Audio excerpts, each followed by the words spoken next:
Adesso un'altra grande opera e un altro grande intervento viene dal professor Paolo Bernardini.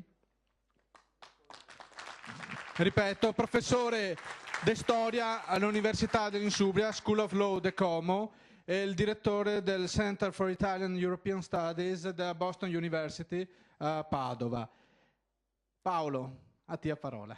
Grazie. E grazie. Grazie, io intanto vi ringrazio moltissimo. Ringrazio Gianluca per avermi invitato, ringrazio Patrick, ringrazio tutti voi. Io non sono veneto, quindi purtroppo non posso parlare nella vostra bellissima lingua. Potrei parlare una... Posso impararla? Ma dovrei... Non... Posso parlarvi in genovese? Tradizionale nemico, peraltro. Sconfitto poi. Perché io sono genovese. E... sono molto onorato, io credo che sia un piacere e un onore per me essere qui oggi, perché come storico forse ho una sensibilità particolare nel percepire i momenti storici. Credo che sia un momento storico estremamente importante questo, sia perché lo sento, diciamo, dal punto di vista della mia sensibilità, sia perché oggettivamente, come è stato mostrato dalle relazioni prima della mia, siamo in un momento fondamentale perché tante piccole patrie europee recuperino la loro identità, che significa la loro indipendenza. Abbiamo qua, siamo onorati dalla presenza del senatore Bofill, che rappresenta una bellissima vicenda che è la vicenda catalana, che noi guardiamo da Genova a Barcellona quasi con una storia gemella di porti del Mediterraneo orientale, occidentale, orientale è questo.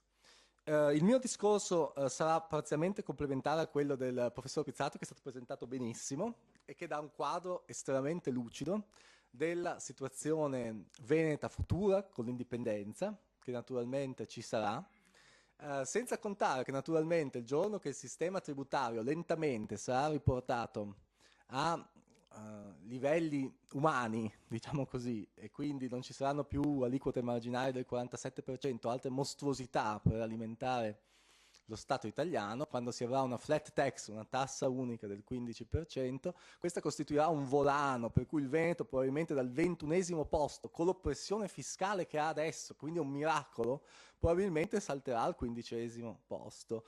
Da questo naturalmente io una parte di me di economista, ma la maggior parte di me è l'attività che svolgo principalmente quella di storico. Dal punto di vista storico, perché questo deve accadere?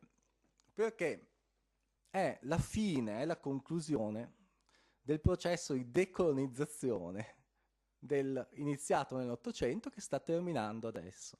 Nell'Ottocento una dinastia francese, aiutata dalle circostanze, si è estesa prima su tutto il territorio che ha chiamato arbitrariamente Italia, e poi proseguendo nelle sue attività espansionistiche, che erano tipiche di tutti gli stati dell'Ottocento, ha colonizzato l'Albania, ha colonizzato parte dell'Africa, prima di tutto la Libia, ha colonizzato poi il Corno d'Africa.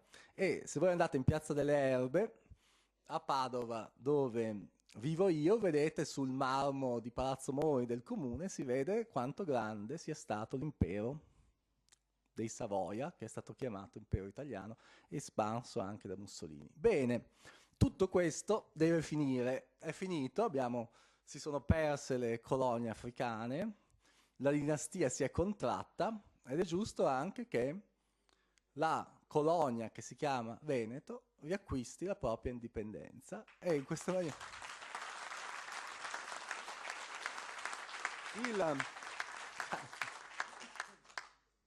fa parte del corso naturale della storia, e a questo corso della storia si affianca una volontà estremamente forte che vedo presente qui, e sono stato quasi commosso di vedere i giovani vicino a me e di ascoltare in lingua veneta una perfetta descrizione dal punto di vista macroeconomico della situazione presente del Veneto in Italia e della possibilità futura, con estrema accortezza, devo dire, l'idea che il Veneto debba in futuro aiutare l'Italia dalla possibile bancarotta, che la libertà e quindi non essere più sottoposti al giogo sabaudo porterà al Veneto.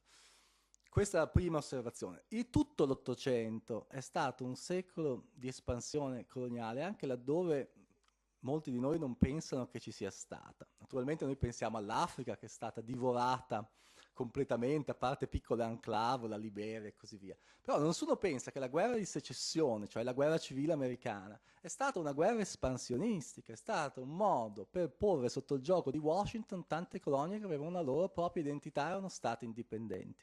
Tant'è vero che abbiamo citato notevoli esempi europei di movimenti indipendentistici che porteranno, come nel caso clamoroso, credo che sia veramente storicamente clamoroso, del Belgio, a una scissione, per fortuna sia dei Valloni sia dei Fiamminghi, ma nessuno pensa agli Stati Uniti. Negli Stati Uniti esistono moltissimi movimenti indipendentistici che si richiamano al vecchio dettato della Costituzione, ma ancora prima della dichiarazione di indipendenza, e questo concetto che è ritornato molte volte anche oggi di autodeterminazione dei popoli. Tant'è vero che ad esempio nel New Hampshire, felice colonia molto vicina al Massachusetts dove io trascorro parte della mia vita, ho trascorso parte della mia vita in passato e ogni tanto virtualmente ritorno, il New Hampshire è un Free State Project, un progetto per liberare il New Hampshire dal giogo dell'Unione, togliere le proprie contribuzioni fiscali, che naturalmente il cui peso sarà molto inferiore rispetto alla contribuzione fiscale del Veneto, perché New Hampshire è un piccolo stato, ritirare le truppe dall'Iraq, non invadere più nessuno, vivere pacificamente, godere i frutti del proprio lavoro, che è l'essenza del pensiero liberale. Un altro motivo per cui sicuramente nel caso del Veneto si andrà